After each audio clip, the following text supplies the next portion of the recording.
경제리포트 전남대학교 경제학부 김일태 석좌 교수와 함께 이야기 나누겠습니다. 어서 오십시오. 예, 안녕하세요. 네. 아주 큰 틀을 하나 먼저 말씀을 듣고 싶습니다. 한국개발연구원이 7월에 경제 동향을 발표를 했네요. 말씀 좀 전해 주시죠. 아시다시피 이제 7월 경제 동향이라는 게 이제 다소 개선해서 이제 개선세가 좀 미약하다 이런 약간의 그런 부정적인 이야기를 했는데 결국은 수출은 상당히 호조가 됐습니다.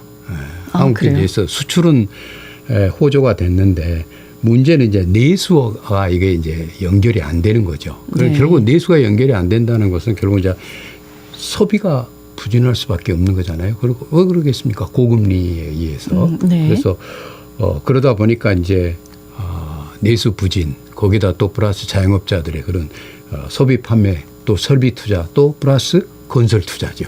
건설 투자. 이런 점들이 이제 결국은 다소 미약하지 않느냐 이런 식으로 이야기를 한 겁니다. 그러니까 결국은 수출은 주로 이제 반도체 부분에서 이야기가 많이 나왔거든요. 그래서 반도체 부분에서 상당히 이제 했지만은 그 반도체 그 하나만 가지고는 내수까지 이렇게 꿀 수 있는 그런 힘이 부족하죠. 그러니까 광주 경제도 마찬가지입니다.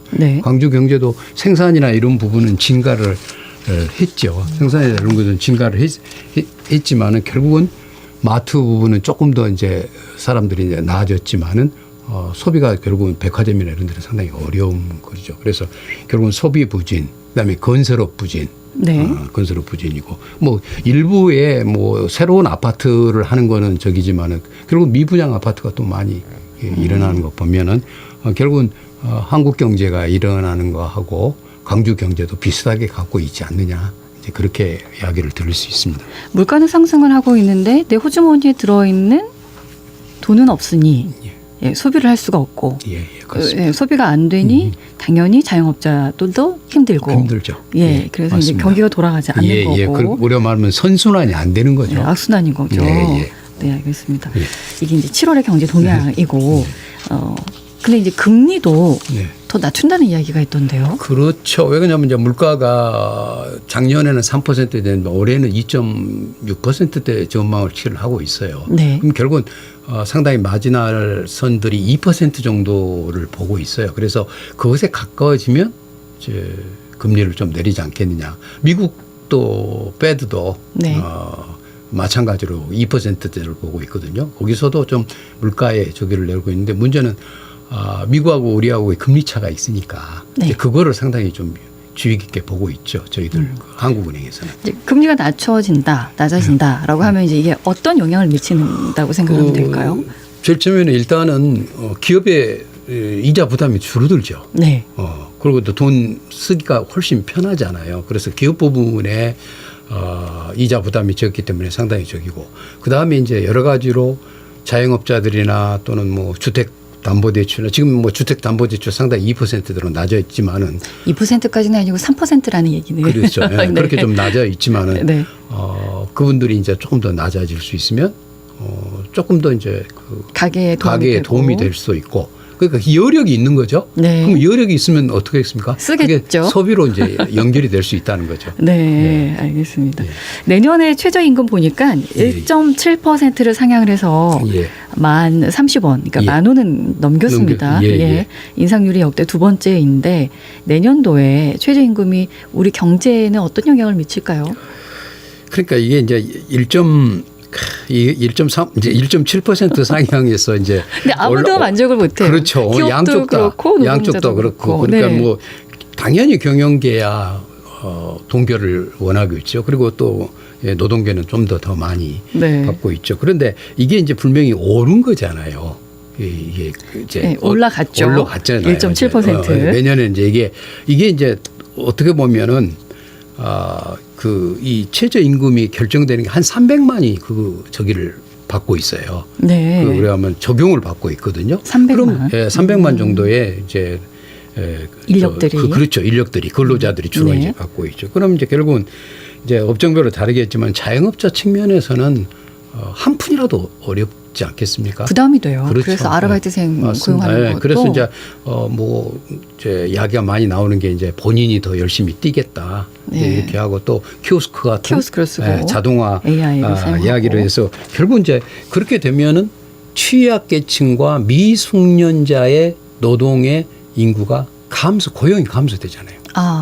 우리가 말하면 기술이 있는 사람들은 그렇게 뭐 최저임금을 안 받기 때문에 문제가 없는 거예요. 이거는 기술이 없는 미숙련 노동자들한테 영향을 미쳐요. 그러니까 최저임금은 결국은 미숙련 노동자나 취약 그런 분들의 노동자를 위해서 이제 마련한 제도이거든요. 그런데 그분들이 이게 이제 제일 먼저 누구를 해고하겠습니까? 고용을 안 하니까. 고용을 하니까. 근데 그렇다고 해서 최저임금을 안 올릴 수는 또 없잖아요. 그렇죠. 그거는 안 올릴 수는 없죠. 우리가 왜? 물가가 아까 말씀하신 계속 상승하고 그렇지. 있으니까요. 물가가 그만큼 올라갔고 임금의 상승은 그보다도 이제 덜 적이 되니까 결국은 자기들은 마이너스다. 이게 이제 노동계가 주장하는 거잖아요. 네. 이럴 땐 어떻게 합니까? 석자 교수시잖아요. 그러니까 이제 결국은 네. 이거를 이번에도 이제 그 이야기가 나왔지 않습니까? 좀 업종별로 좀 저기를 하자. 실제적으로 이제 이번에 업종별 이렇게 좀 차등 이야기가 나왔지 않습니까? 네. 이제 그 이야기는 우리가 좀 깊이 생각해 볼 문제입니다. 왜 그러냐면 먹는 장사, 즉 우리가 말하면 한식이나 중식이나 분식 같은 거 이런 먹는 장사라는 것은 이게 부가가치가 적지 않습니까? 네. 부가가치가 적어요. 그리고 이게 이제 노동력이 좀 들어가는 거고 그래서 이번에 경영계에서도 그런 분야는 조금 좀 차등을 두지 않겠느냐. 그래야만이 기존에 있는 사람들을 좀 쓸 수 있지 않겠느냐. 네. 그래서 이거는 이제 우리가 노동계에서는 좀 반대를 하겠죠. 왜? 거기 있는 사람도 힘든데 그거를 동결한다든지 그래서 저는 차등 적용이라는 게 어떤 거는 100원을 올리면 어떤 거는 50원 정도를 올리고 그러니까 올리는 것은 올릴 수밖에 없어요. 왜? 물가가 오르니까. 근데 7.7% 상향이라고 해도요. 금액으로 보면 그렇죠. 얼마 안 되죠. 너무나 미미한데 그거를 또 차등을 한다는 것이 쉬운 일이 아니어가지고. 그래도 업종별로는 그렇더라도 그렇죠. 네. 저는 그거가 도입이 돼야 어떤 그 전반적으로 그 밸런스가 그렇고 그렇죠. 노동계도 되고 사업주도 그렇고 서로 윈윈할 수가 있어요. 그래서 좀 그 점은 조금 우리가 내년에는 어떻게 좀 갈지는 모르겠지만 지금 최저임금위원회가 지금 계속해서 투표해가지고 공익위원회에 의해서 결정되잖아요. 네. 이제 그게 이제 한계죠 지금. 그 위원회 조직부터 처음부터 그렇죠. 다시 해야 한다. 위원회 조직 그러니까 결정 체계를 바꿔라. 네. 그래서 여러 가지 데이터들을 모아한 어떤 식을 하는데 그 식이 매년 바뀌어져요. 네. 물가 상승률 막 자기들은 그 식이 있어야 되니까. 그래서 이제 그 촉진 구간이라고 있잖아요. 심의 촉진 구간에서 얼마부터 얼마까지 이렇게 놓고 이제 그걸 하거든요. 그러니까 그것을 이제 그 좀 어느 정도 국회든지 또는 정부에서 어떤 그런 데이터를 좀 해가지고 빅데이터를 놓고 빅데이터를 놓고 우리가 그걸 이야기를 해야 돼요. 왜냐하면 저희들은 국가에서 결정하면 그게 싹 들어가잖아요. 근데 미국은 최저임금제가 주 따로 있고 스테이트 따로 있고 연방이 따로 있어요. 그러니까 연방이 더 낮아요. 네. 그리고 우리가 보면 캘리포니아 이런 데는 높거든요. 그러니까 어떤 기준으로 이거를 올리는지 아니면 동결하는지 이 기준점을 잘 잡아야 되겠다는 말씀이신 것 같습니다. 네, 지금 가장 많은 사람들의 관심을 갖고 있는 국민연금에 대해서 이야기를 더 나눠보겠습니다.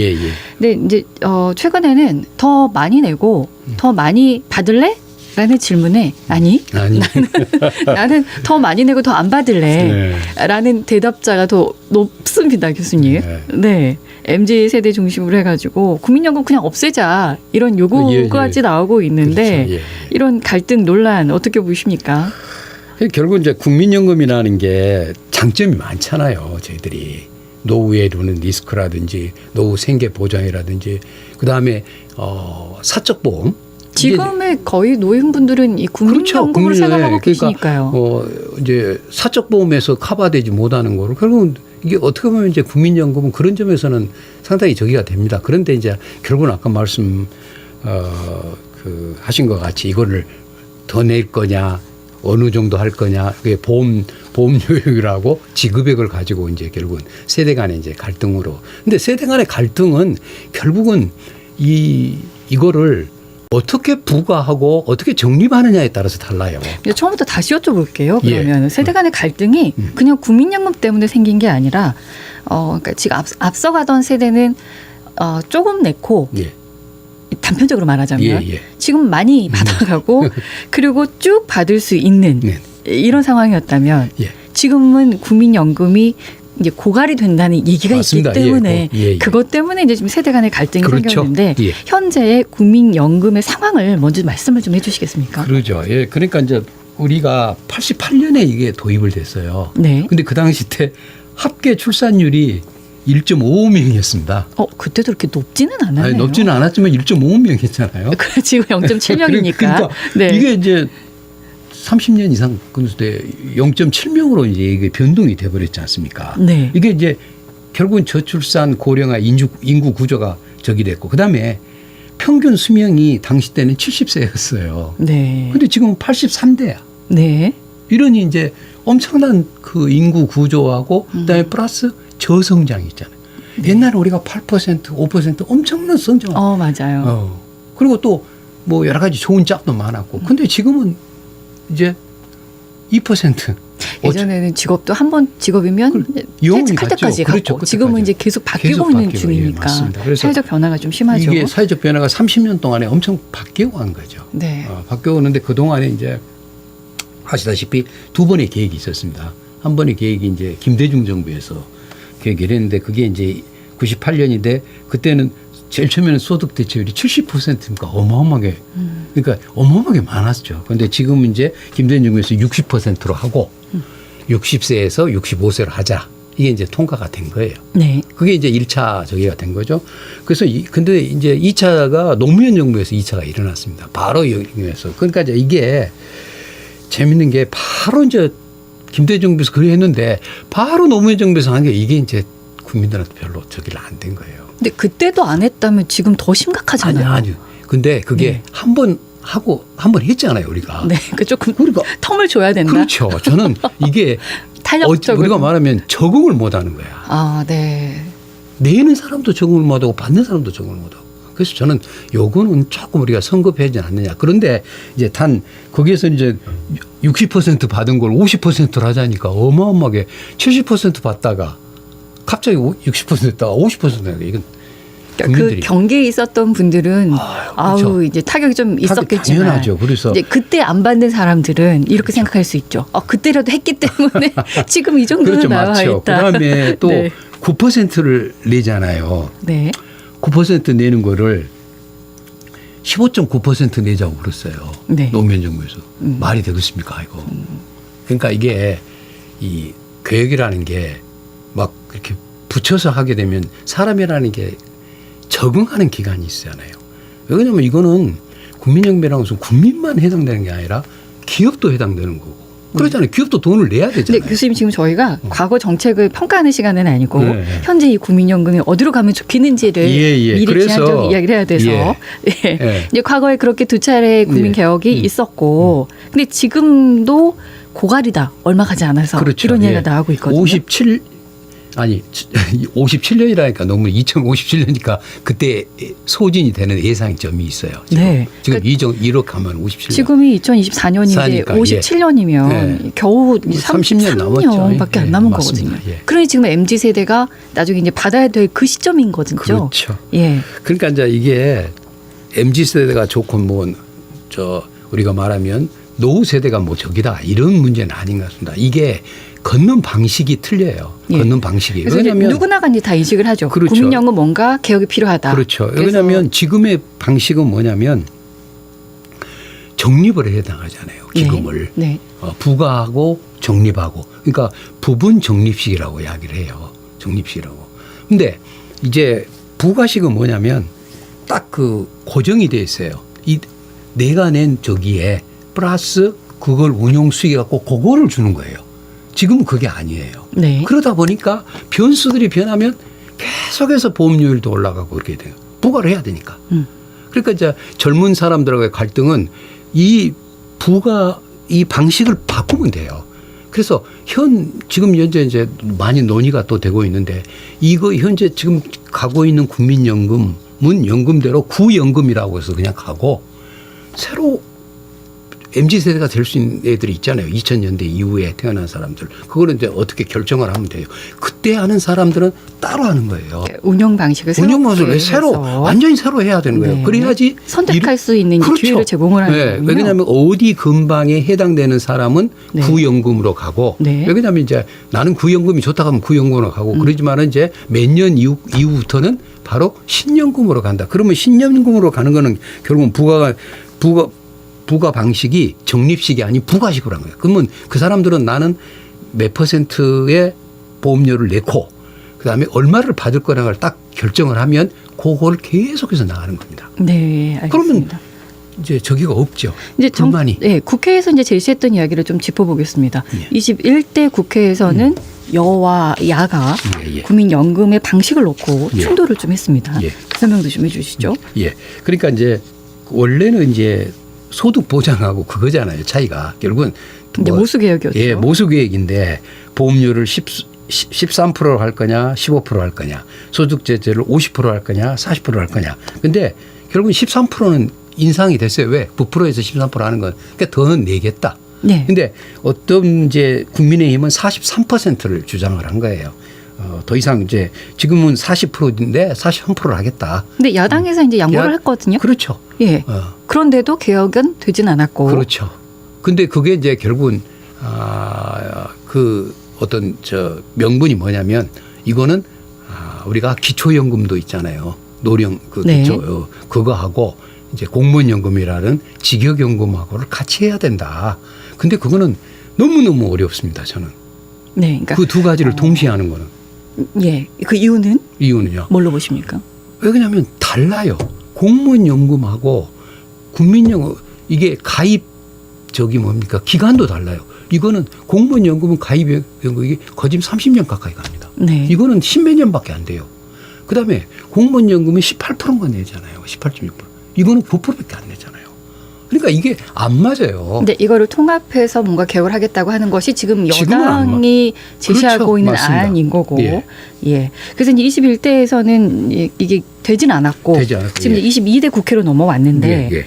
국민연금 미래를 위한 개혁 필수인데요. 예. 22대 국회에서 가능하겠습니까? 어떻게 보십니까? 일단 모수개혁을 해야죠. 이제 방법을 또 바꿔야겠네요. 네, 소진하는 것을 연기를 시켜야죠. 연기를 먼저 시켜놓고 또 이야기가 돼야 되잖아요. 그 연기 못하고 그러고 넘어갈 수는 없으니까. 그래서 일단은 줄 돈이 있어야 줄 수 있는 그렇죠. 거기 때문에. 네, 네. 네. 그래서 그 모수개혁을 하는데 어느 정도 가면 뭐습니까 대선하고 저기인데 끝까지 버티기는 어렵지 않겠느냐. 어느 정도 모수개혁을 해서 이게 뭐 적자라는데 언제까지 니네들이 이거 반대가지고 하면 그게 자기들한테 좋을 수도 있고 나쁠 수도 있고. 그래서 보수개혁을 중심으로 해서 하고 그다음에 가서 구조개혁을 하는데 구조개혁은 저는 그렇게 됩니다. 언제 그럼 구조개혁을 해야 되냐. 아까 지금 말씀드린 너무 차이가 심하잖아요. 네. 이게 어느 정도 지금 공무원연금도 그동안에 한 2번 정도 했거든요. 그렇기 때문에 지금 공무원들이 받는 그게 과거에 비해서 상당히 줄어들었어요. 네. 그러니까 이게 어느 정도 가면은 일정하게 수렴하는 어떤 저기가 있을 겁니다. 비슷하게 가는. 그러니까 사람들은 기간이 한 20년 다 넣고 이쪽도 20년 넣고. 접점이 됐을 때. 그렇죠. 그때 다시 한번 통합할 수 있는 그렇죠. 기회가 올 것이다. 당연하죠. 그렇게 해야만이 네. 저기가 없는 거죠. 그래야만이 그리고 그게 이제 명분이 있고 그다음에 그렇게 해야만이 국가가 국민연금 지금은 국민연금에 국가 의무 적용이 없지 않습니까? 네. 그러니까 그것도 같이 넣는 거예요. 그 당시.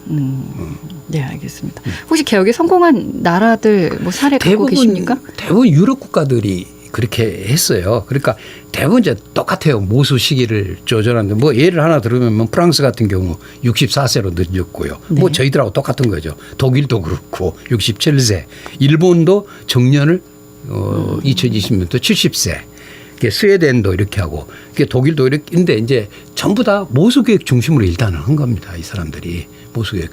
근데 저는 이제 이게 계획에 성공하기 위해서는 뭐냐면 이게 해년마다 보험료율을 몇 퍼센트 하냐 이게 엄청나게 어렵잖아요. 어떤 사람은 우리는 물가가 많이 올랐다, 임금이 어쩌다 이렇게 차고. 그래서 이 지금 그 유럽의 그 OECD 국가 한 70% 정도가 뭘 전하면 이걸 자동 조절 장치라는 걸 해요. 거기에서 여러 가지 그 변수들이 있지 않습니까? 네, 데이터를 넣고 경기가 나쁠 때는 어떻게 될 거고. 그게 자동적으로 지급액도 높아졌. 그러니까 우리는 계속해서 올라가잖아요. 공식이군요. 한마디로 말하면. 그렇지. 공식을 지금 네. 하고 있어요. 그 OECD 국가에서는 70% 정도가. 알겠습니다. 예. 우리도 이제 그런 걸 하나. 그렇죠. 그걸 개발할 필요는 있습니다. 예. 알겠습니다. 국민연금에 대한 이야기를 많이 하고 있는데 이제 말씀 들어보면 해결책이 있긴 있군요. 그렇죠. 왜? 다른 나라도 다 하고 이렇게 하고 있으니까. 모수개혁으로 약간 시기를 늦추고 어느 정도 비슷해지면 접점을 그렇죠. 찾게 되면 그렇죠. 그때까지 통합을 해서 그렇죠. 가면 된다. 네. 그리고 MZ 세대를 위한 새로운 기회를 제공한다. 그렇죠. 방식으로. 예. 네. 간단한데요? 간단하다. 말로는. 알겠습니다. 오늘 경제에 관한 이야기 설명해 주셨습니다. 고맙습니다. 예. 감사합니다. 전남대학교 경제학부 김일태 석좌 교수와 함께 했습니다. 언제 어디서나 내 손 안의 뉴스. 광주 MBC 뉴스 유튜브 구독으로 함께하세요.